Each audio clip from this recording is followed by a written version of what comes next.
మన ప్రభువును రక్షకుడునైన యేసుక్రీస్తు నామంలో అందరికీ వందనములు. రోజుకు ఒక మిషనరీ జీవిత చరిత్రలో ఈరోజు మనం చూడబోచున్నది యేసుక్రీస్తు ప్రభు యొక్క 12 మంది శిష్యుల్లో ఒకరైన అంద్రేయ యొక్క జీవిత చరిత్ర. జననం సుమారు క్రీస్తు శకం 5 నుండి 10 మధ్యలో ఉండవచ్చునని అంచనా. మరణం క్రీస్తు శకం 60. స్వస్థలం బెత్సైదా. దేశం పాలస్తీనా. దర్శన స్థలము గ్రీకు రాష్ట్రాలు. యేసుక్రీస్తుని గురించి ప్రజలకు తెలియజేయుటకు 2 పద్ధతులు ఉన్నాయి. ఒకటి మాటల ద్వారా, రెండవది మన జీవితం ద్వారా. సాధారణంగా మొదటి పద్ధతిని చాలా మంది అనుసరిస్తారు. అయితే క్రీస్తు గురించి ఇతరులతో పంచుకున్నటకు సరైన సమయం ఎప్పుడు? యేసు ప్రభు యొక్క 12 మంది అపోస్తలుల్లో ఒకరైన అంద్రేయ యేసుక్రీస్తును ఇతరులకు పరిచయం చేసే సామర్థ్యంను కలిగి ఉన్నారు. బైబిల్ వేదాంత పండితులు అంద్రేయను పరిచయకర్త అని పిలుస్తారు. గ్రీకు పదమైన అతని పేరుకు బలమైన వాడు అని అర్థం.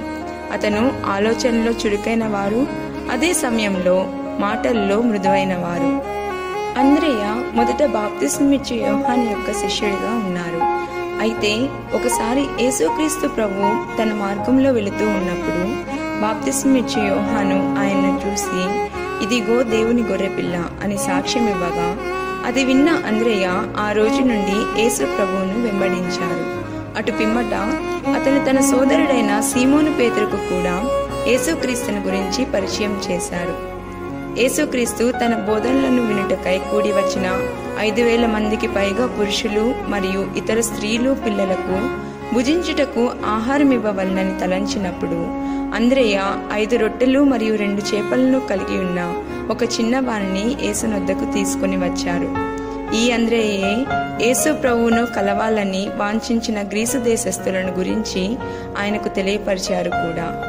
అతను దేవుని పని చేయుటకు శ్రద్ధాశక్తులు కలిగి ఉన్నటియే కాక అందుకు తగిన జ్ఞానమును కూడా కలిగి ఉన్నవారు.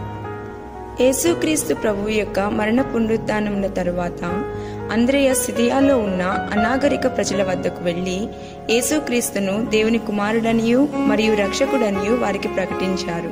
అక్కడి నుండి మాసిదోనియాకును గ్రీసు దేశమునకును కూడా వెళ్లిన అతని యొక్క ఏకైక లక్ష్యం ప్రజలను యేసుక్రీస్తు యొక్క శిష్యులనుగా మార్చుటయే.